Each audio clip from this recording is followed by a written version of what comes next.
A very good morning. I'm absolutely touched, moved and inspired by what is happening here since morning. I see this is a very pristine, lovely place where you are transforming lives. I expected to see a lot of matured people over here, but I see a lot of fresh youngsters. I look at Father Wilson's eyes. He looks like a young kid. He's bubbling with it.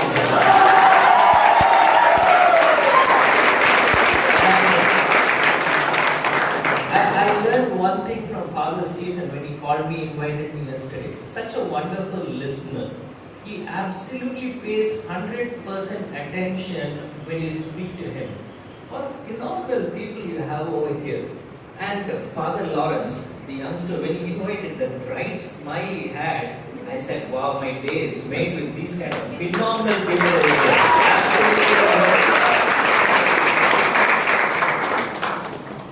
I think Anugraha, it means grace. I think it's grace. God's grace is on you because I can see lives transforming over here. Absolutely phenomenal. I'm usually a test match speaker. In the sense I can keep on speaking for 5 days. But when you make it a T20 match of 15 minutes, then I don't know what to speak and what not to speak. I'll just keep it short. And here, because more than my speaking, I will just share what has inspired me through you. And the first, I just wanted to use 3 words. The first word is clarity. Now, clarity is power. You all agree? Clarity is power. For example, you take the human body. The human body, 10 is a number, 1000 is a number. If you take a billion, billion would have how many zeros? I think billion would have about 7 zeros or so. You take a trillion would have 1 followed by 10 zeros. But there is something astounding in the human body. It has got not 1 trillion cells, not 10 trillion cells. A human body is 50 trillion cells. And that astounds me. And each and every cell has got a potential of 1.4 volts.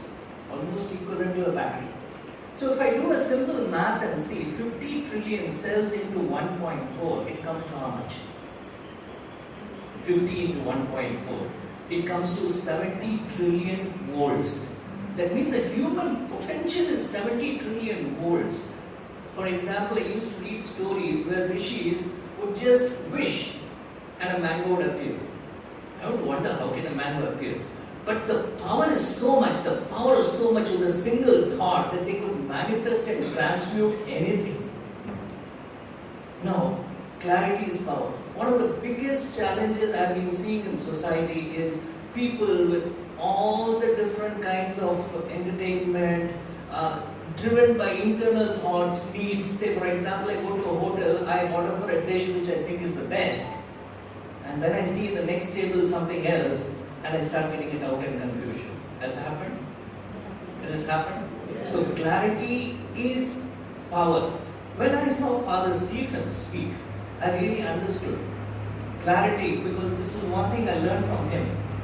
He showed first the heart and the mind, both were asunder, they were separate. For example, heart has got a particular frequency.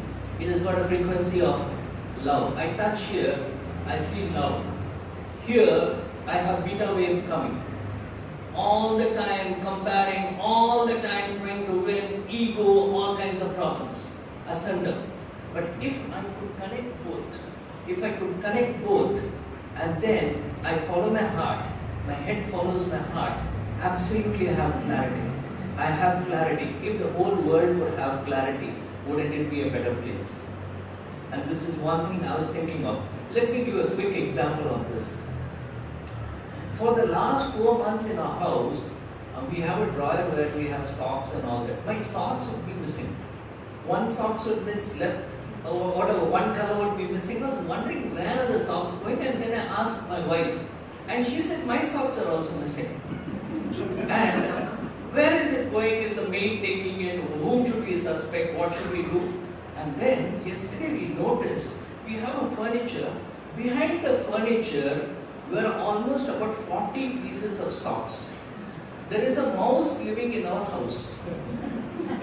This guy is so smart, he has collected all the socks from only the socks. He has not taken kerchief, he has not taken any clothes, only the socks, because it is cotton, woolen, it is soft. He has collected it, he or she, I don't know, has collected it. Put it all together, about 40 or 50 of them. Probably winter is coming. The mouse has got a long-term plan. Okay, it's going to lay kids over there. It wants to give it warmth. Okay, and it has kept it safe over there. If I meet that chap, I really want to congratulate him. That's a brilliant guy. I wish my staff had that kind of a thinking. That is the kind of clarity which is there. We are really waiting to meet that gentleman, and not one sock is bitten. It's not used it. It is used it for long-term planning. That means if a mouse can have so much of clarity, what about us? The second thought which comes to me, I wanted to share a story. And this is about courage. Because I was seeing, there is a biblical saying which says that a mustard seed has got so much of potential that it can move a mountain. And then I hear a talk which says, a human, if an oak tree was a human, oak tree goes to a height of 100 meters. If an oak tree is a human, it would grow to a height of 1 meter. Now, courage and faith is a wonderful word. Faith, there is a beautiful statement which says, faith can either give you a floor to walk on or wings to fly. Absolute faith. And then I noticed Sister Ambika. Okay. I was told that last year she met with an accident. She's missing a limb. What kind of trauma she would have gone through. One limb which was supporting her whole life. But then, okay, I don't know her, I just saw her now. And then she goes for a prosthetic. Okay, and then she goes through all that, and today she comes and talks about the transformation which has taken place in her life. I think that is, after clarity, that comes courage. I think she deserves a big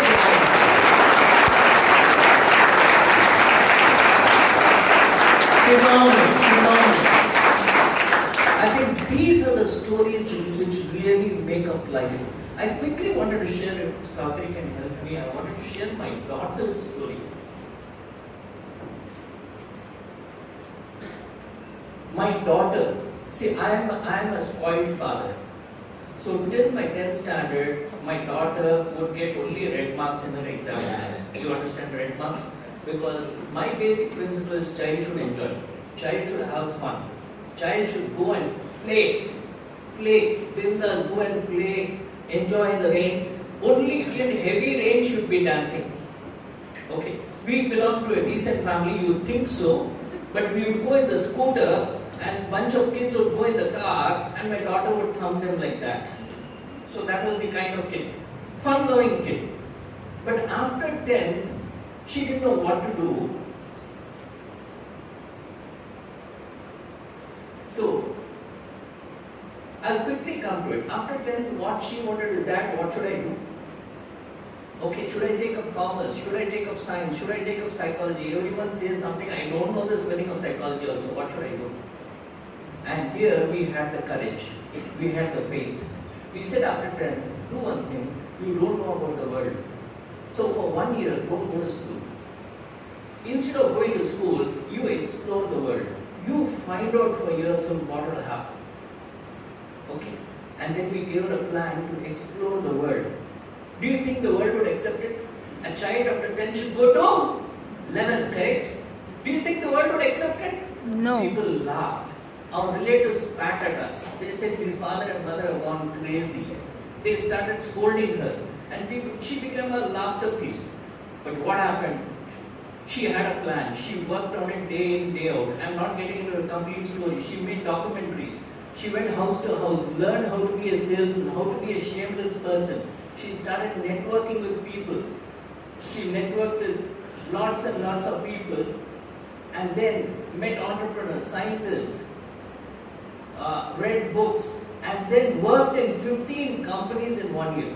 She worked in a hotel. She would clean plates. She would be in the reception. She would fold bed sheets. And then she worked in school. She worked in a steel company. She worked in various 15 industries she worked there, understood what is life, went into the stock market, understood what is there. I make a long presentation, a case study, just to say you have the faith, you have the courage, and you go. What can happen towards the very end, and then she became a trainer, she became a speaker, she was inspired, and then she went international, she went to Malaysia, Infosys, as a speaker, sharing her experiences, and she became a famous author. That's there in Infosys, Malaysia, and that's an interview in NDTV. She did it, okay, came to various articles, and even went on to meet the vice president.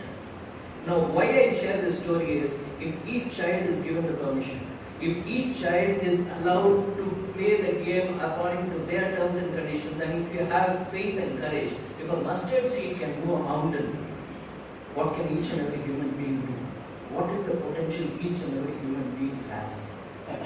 And finally, after clarity and after courage, the third and the last word I wanted to come to is character. Okay, and there is a lot of things to learn from you. And one of the things I think, whatever we do, ultimately integrity is what counts. You all agree? Yes. I'll give a simple example, 2 examples, and then we'll wind up. I was in Singapore a few months back, and we had to go to my friend's place in Serangoon. So I went by taxi, and then the meter came to $11. So I gave him $11, and he said, "Sir, don't give me 11, give me 10. I said, "Why?" He said, "I made a mistake, I should have come directly inside. I took a circuitous path and came over, so it is my mistake." I would have never known. If it had been India, they would have said, $4 right? So, then I understood that's integrity. Now, another example. For example, my wife, she goes for marathons. So, last month she had to go for a marathon in Trichy. She was in a group of 35 to 49. I won't mention her age, she gets upset otherwise. Okay. And incidentally, she is also a psychotherapist from Delhi University. And she has been my boss for 25 years.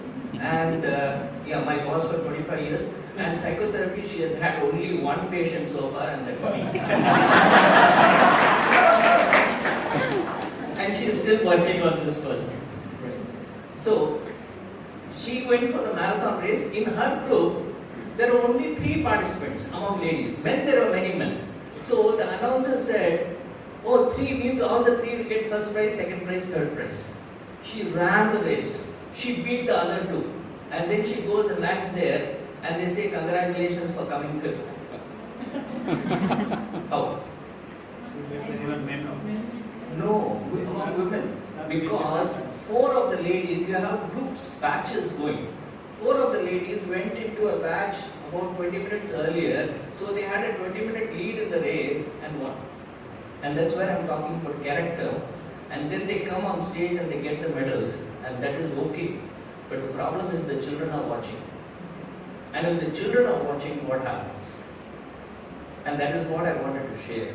I think every human being has got a lot of, they have the clarity, and every human being just go have the guts to explore these young graduates.